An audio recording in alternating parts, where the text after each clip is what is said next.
또 내가 보니 보좌와 내 생물 한가운데 그리고 장로들 한가운데 갓 죽음을 당하신 것 같은 한 어린 양께서 서 계셨습니다.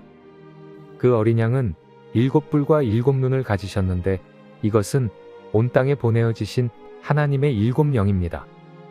어린 양의 눈은 관찰하고 살피기 위한 것입니다.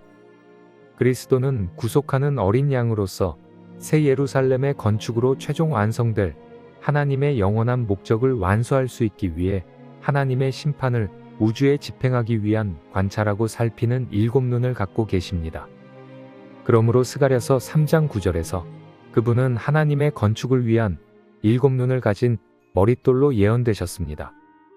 이 7눈은 온 땅을 두루다니는 온 땅에 보내심을 받은 하나님의 7영입니다. 요한은 그의 복음서에서 그리스도가 세상 죄를 지고 가는 하나님의 어린 양이라고 말합니다. 그런데 여기 계시록 5장에서 요한은 7눈을 가진 어린 양을 봅니다. 비록 요한이 죽임을 당한 어린 양을 보았어도 그는 피가 흐르는 것을 보지 못했습니다. 그보다 그는 하나님의 7영인 7눈을 보았습니다. 이 7눈은 결코 구속을 위한 것이 아닙니다. 요한복음에서 어린 양은 그분의 피를 흘리셨고 옆구리에서는 물이 흘러나왔습니다.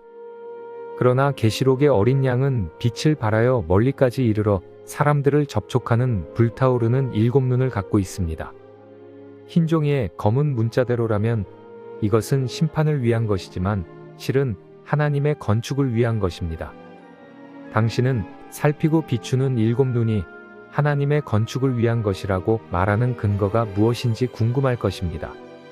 성경은 이 7눈이 7등이라고 분명하게 일러줍니다.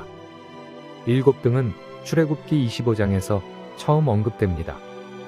거기에서 등은 살피거나 심판하기 위한 것이 아니라 하나님의 건축을 위한 것입니다.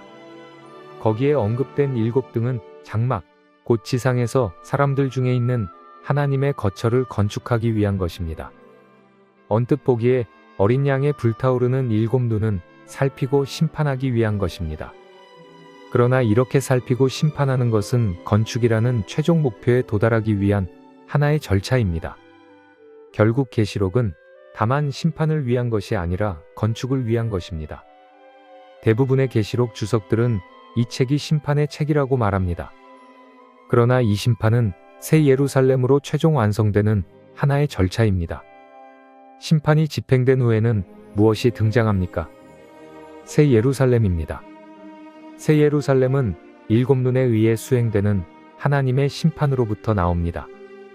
그리스도의 7눈, 곧 하나님의 7영은 하나님의 건축을 위한 하나님의 움직이심 안에서 심판하는 방식으로 된 그리스도의 표현입니다. 지금도 그리스도의 불타오르는 눈이 우리를 비추고 살피고 순화시키고 심판하기 위해 우리 위에서 타오르고 있는데 이는 우리가 정죄받기 위한 것이 아니요 우리로 정화되고 변화되게 하여 하나님의 건축을 위해 그분의 형상을 담게 하려는 것입니다. 주님의 심판은 그분의 사랑에서 비롯됩니다.